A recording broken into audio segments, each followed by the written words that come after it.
Yo, what's going on, guys? Cape Gaming here, back with another CFB 26 video. In today's video, we're going to talk about Dynasty recruiting.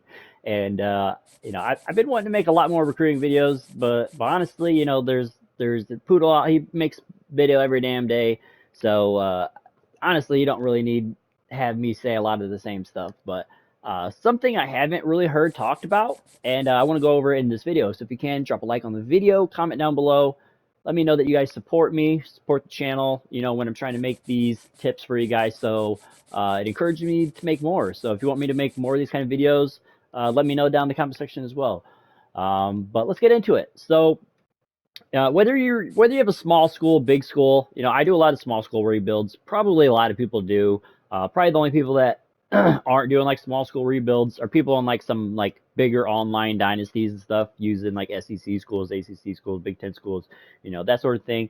But most of us are going to be doing small teams, and as you know, as a small team, one of the problems is you don't have a lot of hours to find a lot of guys, and so you can't really scout all these players to find 35 guys, because you really need to be bringing in pretty much the maximum every year, at least until you're not losing that many in the transfer portal. But as a small school, you're going to be losing 10, 15 guys to the transfer portal every year, at least, if not more, depending on how bad you do.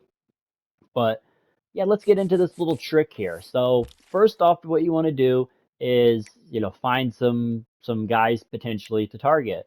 So I like to go by any state for this, because we're not looking for the best players by rating, by stars. We're just looking for guys that don't have scholarship offers that we can get for basically free, to start at least, while, some of our points, I have 160 points here I could use, but just assuming I'm out basically, but to offer scholarships, we want to figure out, how can we figure out, how good are these players for next year. So I'm not worried about archetypes or anything. I'm just trying to prove my point here. So we're going to add a couple quarterbacks, and I need some receivers. So let's go ahead and add a few receivers here as well. And this should show exactly what I'm hoping to here. So let's just get down here to the threes. Probably could have did it by 3 stars. And this, this works for 2 stars, 1 stars, whatever you're targeting, even 4 stars. You could use this to, tell some different people apart here. And we'll see if we can't get a good long wide receiver here list. So let's go ahead and check this out here. So already, there's the Poodle had mentioned this too, playing time deal breaker. So he recommends to stack up all these playing time people, and you could see that one's a receiver. And you could kind of see it that way. But there's a better way, another way that doesn't involve that. Let's get into that. You want to go over to my school here, and you want to go down over here to playing time. It's pretty obvious. And you can see the QBs on the board. It gives them a grade rating based off of playing time, okay? Which tells you that Irving is the best rated player right now. Herzelich, if that's how you say that, is the second best.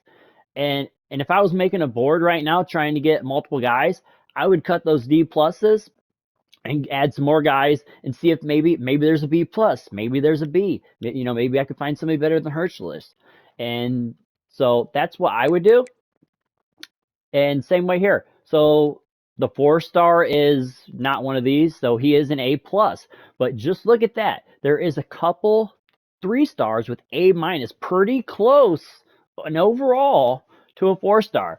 So we want to target Shitu or Shidu, I'm not sure, or Johns, and go from there. Maybe get rid of those other guys, add some more, and rinse and repeat. This is a very basic strategy. You can use this for any position, and don't worry about necessarily what the grade says.